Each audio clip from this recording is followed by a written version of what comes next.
Bismillahirrahmanirrahim. Assalamualaikum warahmatullahi wabarakatuh. Alhamdulillah. Alladzi arsala rasulahu bil huda wa dinil haq liyudhhirahu 'ala dzini kullih wa kafa billahi syahida.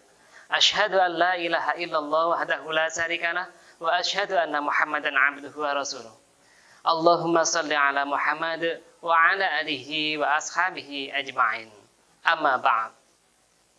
Alhamdulillah, puji syukur kehadirat Allah Subhanahu wa Ta'ala, yang mana pada kesempatan kali ini kita dipertemukan kembali dalam acara Kurma Kultum Ramadan Muhibah di SD Muhammadiyah 1 Paron yang kita cintai ini, dalam keadaan sehat walafiat tanpa ada halangan suatu apapun. Salawat serta salam semoga tetap tercurahkan kepada baginda Rasulullah Muhammad SAW. Semoga kita senantiasa bisa istiqomah melaksanakan ajaran-ajaran beliau. Pemirsa kurma yang dirahmati oleh Allah, izinkan saya pada kesempatan kali ini menyampaikan materi kultum tentang keutamaan ibadah taraweh pada bulan Ramadan.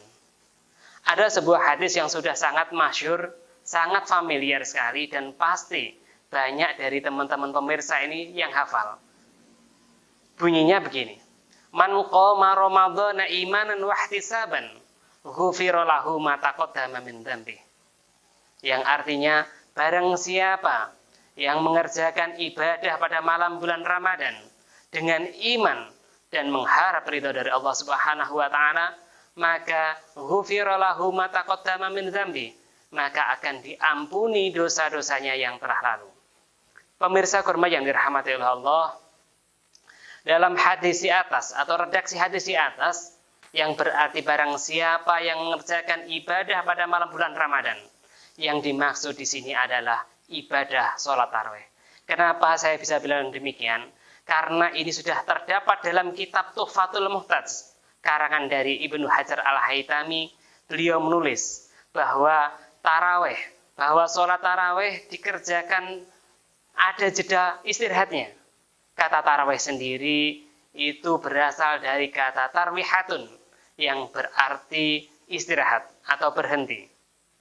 Dalam pengerjaannya, setelah 4 rakaat salam, ada jeda istirahat sebentar, kemudian baru melaksanakan atau melanjutkan ke rakaat berikutnya. Pemirsa kurma yang dirahmati Allah, itu mungkin sedikit cerita tentang sholat tarawih. Kembali kepada topik, barang siapa yang mengerjakan ibadah pada malam bulan Ramadan, yang berarti sholat tarawih pada malam bulan Ramadan, dengan iman dan mengharap ridha dari Allah Subhanahu wa Ta'ala, maka ghufira lahu ma taqaddama min dzambi, maka akan diampuni dosa-dosanya yang telah lalu. Pemirsa kurma yang dirahmati oleh Allah, sebelumnya maaf, saya mau tanya, kira-kira kita itu punya dosa enggak sama Allah? Kira-kira kita itu punya dosa enggak, Bu, sama Allah, Bu? Iya, kita punya dosa. Bukan hanya pernah berdosa, tapi sangat-sangat pernah. Selama kita masih bernafas, selama kita masih menghirup oksigen, selama jantung kita masih berdetak, kita adalah manusia biasa yang tak luput dari dosa. Seperti peribahasa, tak ada gading yang tak retak, tak ada jalan yang tak berlubang, tak ada manusia yang luput dari dosa. Untuk itu, pemirsa kurma yang dirahmati Allah, sekali lagi, mumpung kita masih berada di bulan Ramadan, bulan yang penuh berkah, bulan yang penuh ampunan, bulan yang penuh maghfirah, mari kita memohon kepada Allah untuk mengampuni dosa-dosa kita. Yang salah satunya adalah kita mengerjakan sholat tarawih, yang keutamanya adalah diampuni dosa-dosanya yang telah lalu. Pemirsa kurma yang dirahmati oleh Allah, jangan sampai selepas kita Ramadan, selepas Ramadan meninggalkan kita, dosa-dosa kita masih menumpuk, dosa-dosa kita masih menggunung, dan kita termasuk orang-orang yang celaka. Seperti yang dikatakan sebuah hadis Nabi yang berbunyi, "Waraghima anfu rajulin dakhala alaihi Ramadan, summan salahu qabla ayyuhu farolah." Celaka bagi orang yang bertemu dengan Ramadan, lalu keluar darinya tapi tidak mendapatkan ampunan dari Allah Subhanahu wa taala. Nauzubillah min dzalik. Untuk itu pemirsa, kurma yang dirahmati Allah, mari mumpung kita masih berada pada bulan Ramadan, kita memohon ampun kepada Allah Subhanahu wa taala untuk mengampuni dosa-dosa kita yang telah lalu. Agar kita keluar dari Ramadan nanti, kita kembali suci.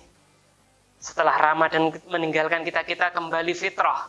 Dan pada akhirnya nanti, kita termasuk orang-orang yang beruntung. Baik beruntung di dunia ini, maupun nanti beruntung di akhirat kelak.